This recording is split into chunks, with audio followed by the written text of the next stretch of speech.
Hi, and welcome back. Tonight, I think all I got planned is attempt to jump the starter. Took battery out of my little tractor, and I got them connected in series.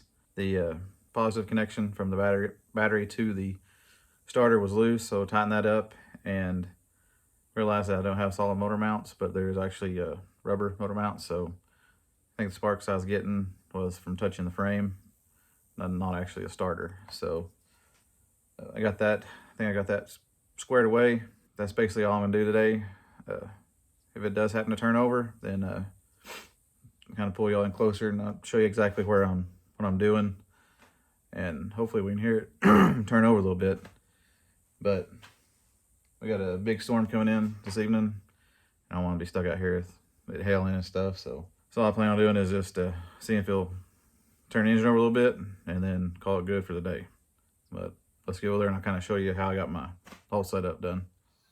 All right, so this came out of the Camaro, and this one's out of the little tractor. I'm gonna connect that positive to that negative, and then that positive right there goes to the starter. And this jump wire goes on this positive, and the negative hooks up here, and I got it to the alternator bracket. So it should work. If I can set you on a tailgate of the truck, so I know if it'll work. And if it does work, I kind of bring you under here and kind of show you where I'm jumping to, and you can kind of see what's going on down here.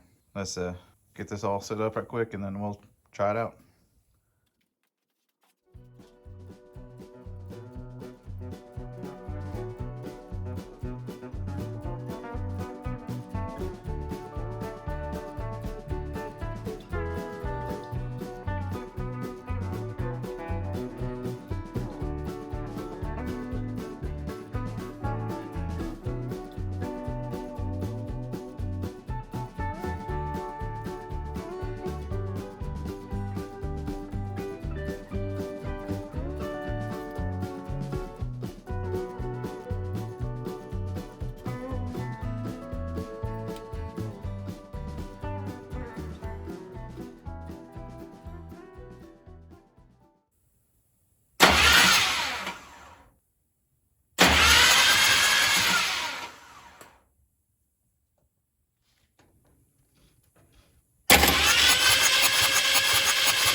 That seemed to work pretty good.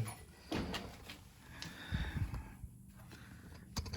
don't know if you can tell, but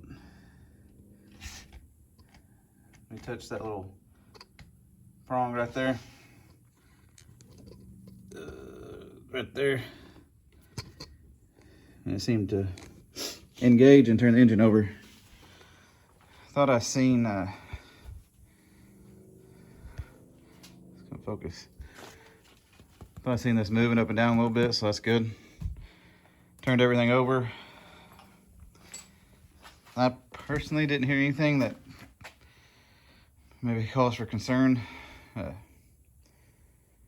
Need to put the injectors back in it and the hard lines back on it. And then I think I'll take that tape off and get a little diesel and maybe hear it run just for a little bit. I don't want to run without any water in it. But I did notice that I'm missing a freeze plug down on the bottom here. So when we go to pull this out again, let us check all those, make sure they're all good. But it's pretty successful. Yeah, I think what was wrong was connections were loose. I didn't have two batteries, but I seemed to turn it over just fine without the injectors in it. I guess the real test will be when I have it all together. Maybe we can hear it run for just a little bit. Well, I think that'll do it for me tonight. Sorry about the short video, but I need to get in before it starts to storming. But everything looks good. I think later on in the week we'll try to fire it. I think next couple of videos we're going to be back on the Bronco doing some more paint removal and paint. Anyways, see you next time.